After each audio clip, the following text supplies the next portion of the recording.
gumawa talaga ng TikTok before si Barbie. Di bali na lang talagang in-emphasize talaga yung D o sino ba yung D. And during that time, yun yung tipong nagpaparinigan sila sa Facebook, sa Instagram. Diba? Atake. Chares. Wait lang, magbabasa muna tayo. Blooming, ang ganda talaga ni Barbie ngayon. Pero mas maganda sana kung nakapag-like na kayo for today's video. 68 kayo dyan, 41 yung likes. Honestly, I have nothing against JB. Kung di siya mangga, dapat paghirapan niya name niya. Di yung kabit siya ng kabit-kibit para pag-usapan. Ayun. Nagalit tuloy si Ma'am Nagalit tuloy si Ma'am Tessie Noynay. Ano po ang ganap sa barda, Miss na... Ay, ito po, Miss na Miss ka din po nila, Ma'am Susana Francisco. Jeez. Miss na miss ka din nila, Ma'am Susana. Alam mo ba yung ganda talaga niya? My God! My God! She's so pretty. Atake. Ay, ito yun eh. Ito. Because may pressure from the bosses ng GMA na bawal umamin because may collab team si Barbie. No, it's not complicated like that. We just prefer local. Tsaka yung...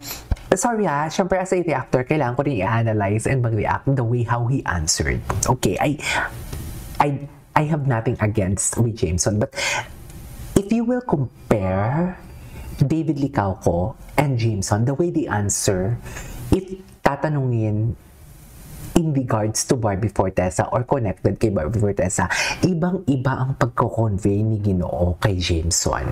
Ang kay Jameson kasi, cool. Presko, which is hindi siya nakaka-cool pag presko, pero kay Ginoo talaga may konting harot, may konting lambing, even the way how he pronounced the name Barbie, di ba? Wala hindi ko pinapaglaban ang Barda kung yan yung sagot ni Jameson, I am just stating the fact here sa mga analysis ko or sa the way how I analyzed, di ba? Kumbaga, ma-analyze mo talaga kung para sa work lang or kung para sa totoong buhay. Something like that. Kasi ang cool ang presko ni Jameson eh. Diba? Kung ako Barson at the way mag-answer nito si Jameson, hindi ako kikiligin sa sobrang presko. Hello, AC. Hello.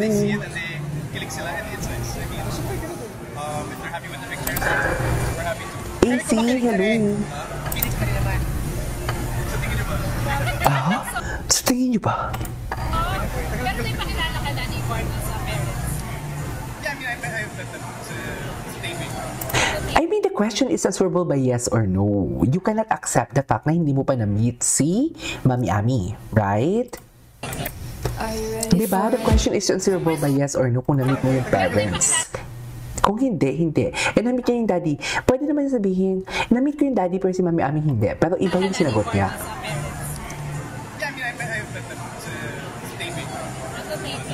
Sa taping, which is si Daddy.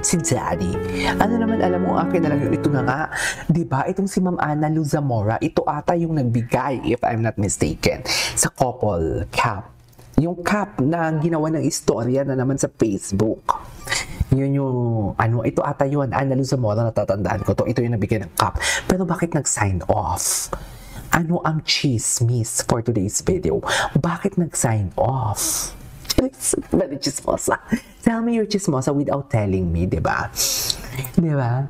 Bakit nag-sign off? Diba? Mapapaisip ka na lang din talaga eh. Wait lang, punta tayo sa Facebook. Kasi sa Facebook marami talaga.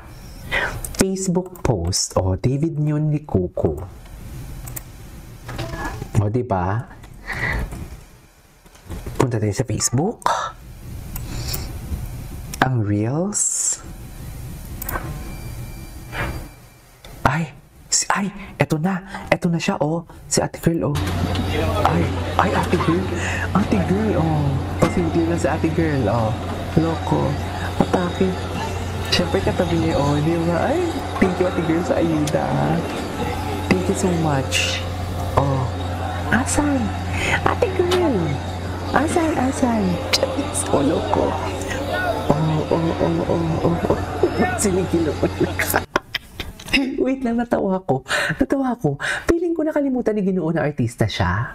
Kasi ang ganda dalang-dala siya diba? Dala-dala. Kasi syempre kung magkaibigan kayo, hindi nyo akalain na artista kayo, di ba? Kahit artista kayo, kung magkausap kayo ng kaibigan nyo, hindi nyo akalain na artista kayo. It's just like normal na magkaibigan kayo, normal na taong normal kayo nag-uusap, di ba? Kasi iba din naman talaga na pag hindi mo kaibigan, tapos may kausap kang ibang tao, of course, masasabi mo talagang artista ka. Pero kung dalawa kayong artista nag-uusap, parang hindi mo masasabing artista ka, di ba? Kasi dalawa nga kayong artista eh, pero wala namang ibang tao eh. So basically, parang okay, normal na tao tayo ngayon kasi magkaibigan naman tayo. Pero dito, kung makikita mo ha, di ba, parang nakalimutan ni gano'ng artista siya at nagugulat siya, bakit siya kinukunan ng video? At saka si ate girl din nagulat kung bakit ayan kasi ate girl, bakit kasi ganyan din naman yung pagkuha mo ng what do you call this, ng video? Charis. Anyways, ay, ano to, October 10. Dito tayo sa most relevant, most recent. Ay, ano to?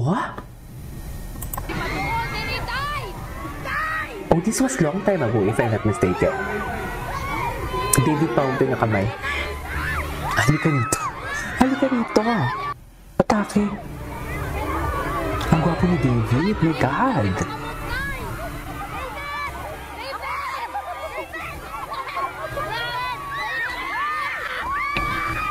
Ay. I love you. Ay, sana all may I love you from David Licauco. Tingnan pa natin. No. David Licauco in Bacolod.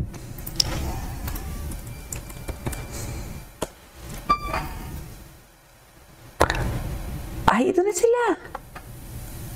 Hey guys, see you in SM Bacolod. What time? 6 p.m. Ay, si Donnie. Hello, Donnie. Donnie, bastusin. Chares. Donnie, bastusin mo ako for today's video.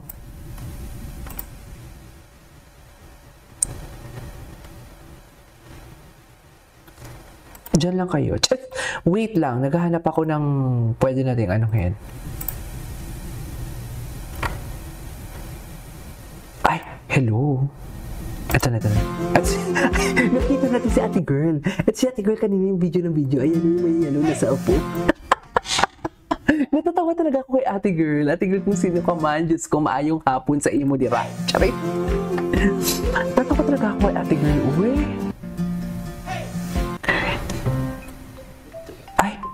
Sino na naman to? Ay, si ano pala yan? Si Stephanie. What's this? Ah, okay, Reno. Hindi nga ako nakapag-check ng ano eh. Ito pinuso ni Ginoo. Napanood yun na ba yung YouTube video ko na in-upload? Wala lang. Bago ako dito. Paano ba ito? Tama ba to? Tingnan natin si Barbie. Check natin si Barbie. Hindi ako magtatagal, guys, ha? 1 hour lang ako. Magla-live daw mamaya si Madam Pickles. Wait lang, magbabasa muna tayo ng ano. Babasa tayo ng, ay! Hello, nanood ako ng live na maging sino ka man with Barbie and David. Honestly, walang may nag-chat dyan. Bakit walang may nag-chat? Wala tayong babasahin. Ay, atake. Wala si Barbie sa Pampanga. Tingnan natin yung ano. Ang alam ko, wait.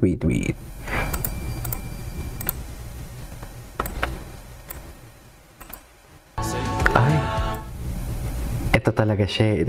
Oo. Ito talaga eh. Ito talaga yung mga tinginan ni Ginoo na yan eh. Yung tipong alam mo yung presko talaga si Ginoo. Yung tipong tingnan mo ako. Charis, tingnan mo yung mga muscle ko. Ako na to.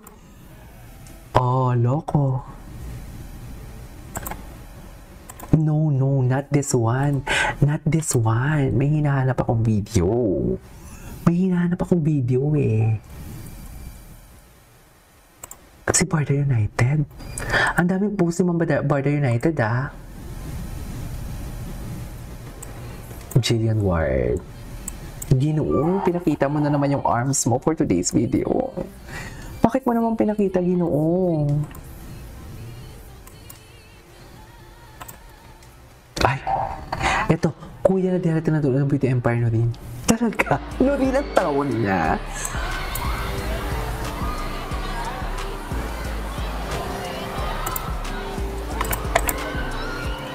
Good PM, Regina Amigo. Good PM. Chika-chika lang tayo dito. RG, hello sir. Lugar, asawa ng Bacolod. Sir RG, hello. Hello kay J. Buti, nakahabol din ako watch your vlog today. Hello po, hello. Ay, God. Barbie. Sino rin? Sino rin? Noreen nga. Noreen talaga ang tawag niya.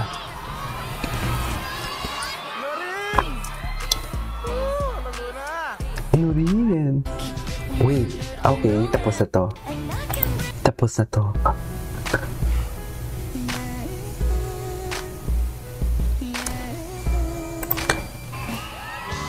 Noreen. Wait. It's an absolute honor. Tapos na to. Lumabas ang lambot. May kinalaman nga ito sa isang young actor. Nag-host din ito. Kumakanta rin ito at sumasayaw pa. Mas nakilala siya sa pag-arte. At ayon dun sa mga nagtatrabaho sa produksyon, papanood na nila dito sa Marites University na itong actor na ito talaga may something na. Kasi ganito nga nangyayari sa pictorial. Kapag may pictorial, parang director ka, may mga sinasabi kang mga terms so para makuha nyo yung right posing. Nagtataka daw yung mga nag-shoot kasi puro mga pangalan ng mga beauty queen. MJ, iba daw ang pose. Catriona! Yeah, Catriona! Emma! Kaya Pia! Sino to?